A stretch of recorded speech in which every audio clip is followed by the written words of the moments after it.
One of the oldest religious institutions in the Catholic Church will elect a new Grand Master in Rome next week. The Order of Malta is dedicated to hundreds of charitable projects around the world. EWTN News Rome correspondent Colm Flynn sat down with the Grand Chancellor to talk about their vision for the future. Established in the 11th century, the Order of Malta is a 900-year-old institution operating medical and humanitarian projects in 120 countries around the world.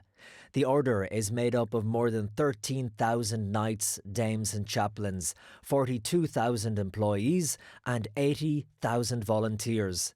Its headquarters are in Rome, where on November the 7th, knights from around the world will gather to elect a new Grand Master. Albrecht Boeslager is the Grand Chancellor, or could be called the Prime Minister of the sovereign body. The Grand Master is the head of the order, so he has to lead the order and he has to care for the unity of the order. And it's a complicated role because not only is he head of a religious order, but it's also an independent sovereign body as well that he will be governing. Yeah, so he is chosen from among the religious because he is the religious superior of the order, and he is the head of the sovereign institution representing the order politically. It's been a tricky number of years for the Order of Malta with the resignation of the last Grand Master in 2017 at the request of Pope Francis, and then Pope Francis then appointed Cardinal Angelo Becciu as head of the spiritual and moral guidance of the order, and then he was since dismissed due to financial misconduct. So will this offer a bit more stability, a new Grand Master? Of course, the nomination of a new delegate will give more stability because we will allow the order to go back to ordinary administration. A point of contention between members of the order is a plan to reform its constitution, a constitution which dates back to before the Second Vatican Council. Regulations for religious life and the religious has changed in Vatican II and the instructions of the Holy See following Vatican II.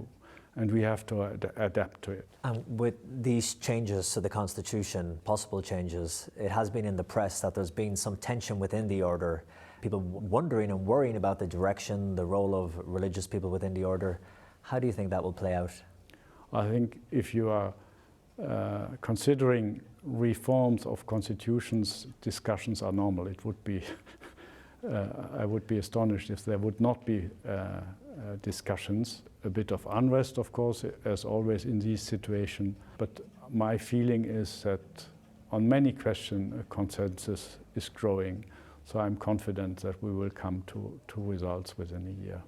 The past few months have posed a great challenge for the Order of Malta as their humanitarian efforts on the ground were disrupted due to the COVID-19 pandemic. But they forged ahead, and when their food shelters were forced to close in parts of the world, they found other ways to distribute the food. In Lebanon, they have been a strong presence, helping those devastated after the recent explosion in Beirut. So much need in the world today, across all the continents, and so many bodies trying to help them. Why is it so important for an organisation like the Order of Malta to be helping but still have that religious Catholic ethos at its core? That's our founding principle. Christ's command to love your neighbor, and Matthew 25, what you have done for the least of my brothers. I think that's the base on which we stand. Without this, there would not be a reason to carry on as Order of Malta. Grand Chancellor, it's been great talking to you, and thank you so much for your time. Thank you. In Rome, Colm Flynn, EWTN News Nightly.